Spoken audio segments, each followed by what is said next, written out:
तो चलिए जानते हैं आज की देश और दुनिया की सिलेक्टेड काम की और महत्वपूर्ण 20 बड़ी खबरों को सिर्फ 10 मिनट में। पर अभी तक आप लोगों ने इस वीडियो को लाइक नहीं किया है तो लाइक कर दे और चैनल को सब्सक्राइब कर दे।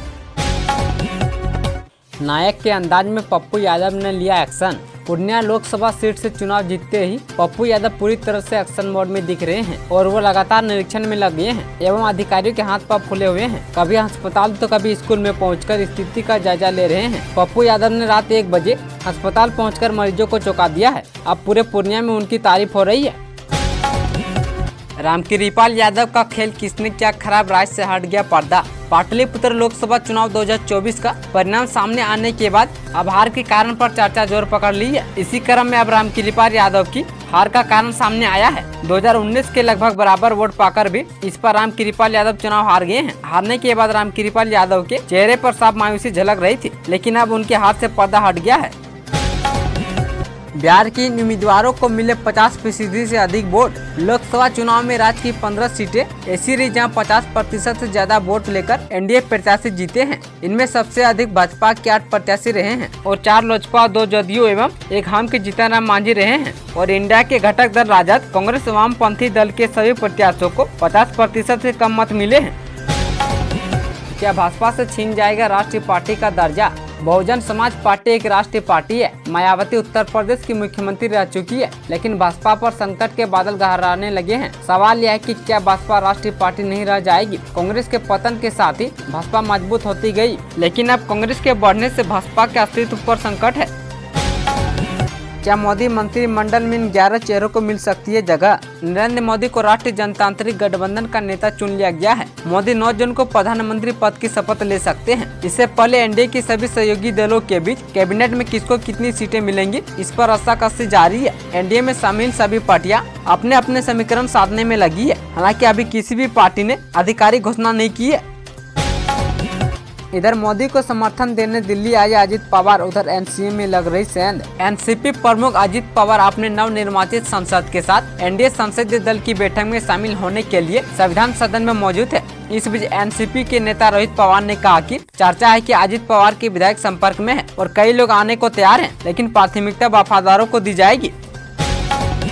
नरेंद्र मोदी फिर बनेंगे पीएम, एनडीए ने राष्ट्रपति के समक्ष सरकार बनाने का दावा किया पेश। लोकसभा चुनाव 2024 में भाजपा पूर्ण बहुमत से चूक गई है। हालांकि एनडीए ने कुल 293 सीटें हासिल करके 272 सीटों का आंकड़ा पार किया है और एक बार फिर एनडीए की सरकार बनने जा रही है। इसी के साथ नरेंद्र मोदी ने प्रधानमंत्री पद से अपना इस्तीफा राष्ट्रपति को दे दिया है और वो एक बार फिर 9 जून को पीएम पद की शपथ लेने वाले हैं।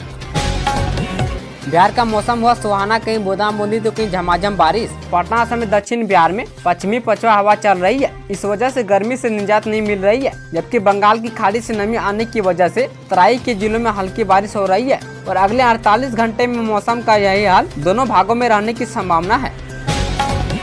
बिहार के छात्रों की बल्ले बल्ले, स्वास्थ्य विभाग में बम्पर भर्ती, 4 महीने के भीतर हो गई नियुक्ति। लोकसभा चुनाव की आचार संहिता समाप्त होते ही सरकार ने नियुक्तियों का पिटारा खोल दिया है। स्वास्थ्य विभाग ने ऐलान किया है कि अगले 4 महीने के अंदर स्वास्थ्य विभाग में डॉक्टर, नर्स सहित 45,000 से अधिक पदों पर नियुक्तियां की जाएंगी। चुनावी भागदौड़ समाप्त होते ही राज्य के स्वास्थ्य मंत्री मंगल पांडे ने गुरुवार को कार्यालय पहुँचे और यहाँ उन्होंने वरिष्ठ अधिकारियों के साथ स्वास्थ्य से जुड़ी योजनाओं की समीक्षा की है।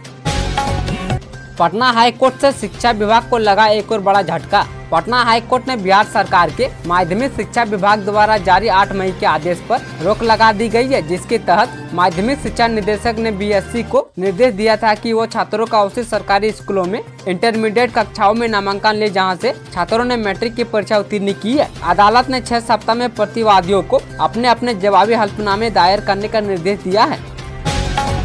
12 सांसदों पर कितने मंत्री, ये है नीतीश कुमार की डिमांड। नीतीश कुमार ने कल सुबह जदयू की बैठक बुलाई है। नरेंद्र मोदी की नीतीश सरकार में जदयू की सहभागिता पर इस बैठक में निर्णय संभावित है। इस बैठक के 2 घंटे बाद मुख्यमंत्री नीतीश कुमार दिल्ली में एनडीए की बैठक में शामिल होंगे। इस बात की चर्चा है कि जदयू के 2-3 सांसद मंत्री पद की शपथ ले सकते हैं। उनमें 2 सवर्ण तथा एक पिछड़ा वर्ग से होगा।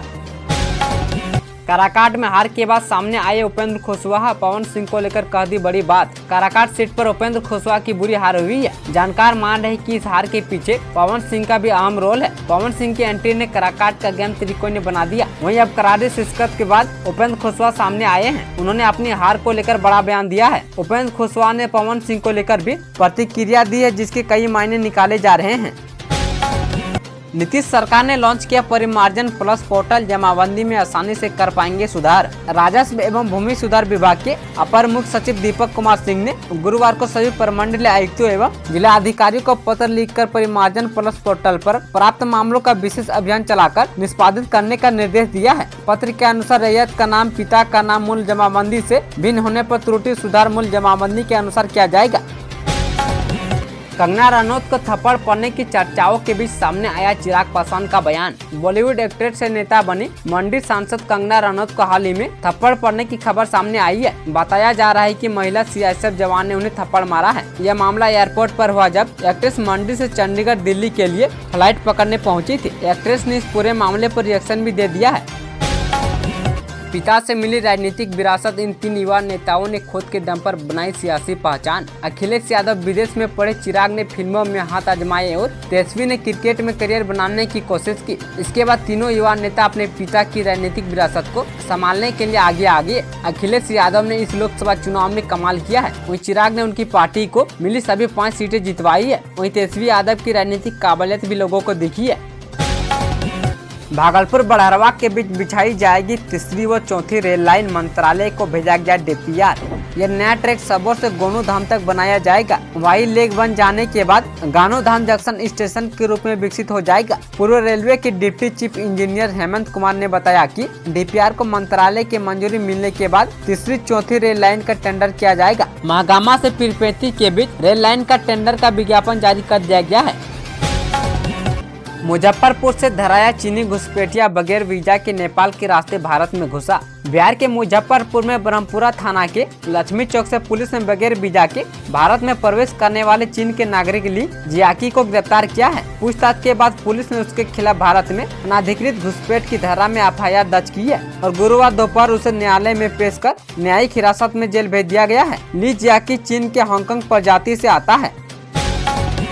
बालू माफिया पर नीतीश सरकार कसेगी पूरी नकेल। बिहार में बालू माफिया की अब खैर नहीं है। सरकार इसके लिए फुल प्रूफ प्लान बना रही है। सोन नदी के पूरे तट की गूगल से मैपिंग होगी। बालू के अवैध खनन पर रोक लगाने के लिए विभाग ऑनलाइन निगरानी की व्यवस्था करने जा रही है। खनन एवं भूतत्व विभाग चौकसी बरतने की तैयारी कर रहा है। पटना से लेकर रोहतास तक सोन नदी तट की लंबाई करीब 150 किलोमीटर है। गूगल के ऑनलाइन मैप की मदद से पूरे इलाके की सघन फोटोग्राफी करवाई जाएगी। कोर्ट ने बिहार में 16 लोगों को आजीवन कारावास की सुनाई सजा। औरंगाबाद व्यवहार न्यायालय के एडीजे 2 संजय मिश्रा की कोर्ट ने 7 जून को 16 अभियुक्तों को आजीवन कारावास की सजा सुनाई है। इसके साथ ही उन पर 25,000 रुपए का जुर्माना भी लगाया है। आरोपी की ओर से जुर्माना नहीं देने पर सभी अभियुक्तों को 6 माह अतिरिक्त सजा काटनी होगी। यह पूरा मामला बिहार के औरंगाबाद जिला के कुटुम्बा थाना क्षेत्र का है। मोदी सरकार में शामिल होने के लिए किन्हें मिलेगा नीतीश का आशीर्वाद। बिहार के सीएम नीतीश कुमार दिल्ली में हैं और केंद्र में बनने वाली नई एनडीए सरकार में शामिल होने और जदयू की भागीदारी और दावेदारी को लेकर मंथन चल रहा है। मोदी मंत्री परिषद में शामिल होने को लेकर कई संभावित नामों की चर्चा है। इसमें विभिन्न जातियों की हिस्सेदारी को लेकर भी मंथन जारी है। लेकिन दिलचस्प यह है कि जदयू कोटे से 2 या 3 सांसदों को ही मंत्री बनने का मौका मिल सकता है। बिहार में बिगड़ने वाला है मौसम, 8 जिलों के लोग रहे सावधान, मौसम विभाग का अलर्ट जारी। बिहार में एक बार फिर से मौसम बदलने वाला है। यहाँ 8 जिलों के लिए मौसम विभाग ने चेतावनी जारी की है और तेज आंधी बारिश की संभावना जताई है। अभी उमस भरी गर्मी से लोगों को परेशान होना पड़ेगा। वहीं बीते गुरुवार को पटना के तापमान में वृद्धि दर्ज की गई है और मौसम में बदलाव होते ही लोगों को सावधान रहने की जरूरत है।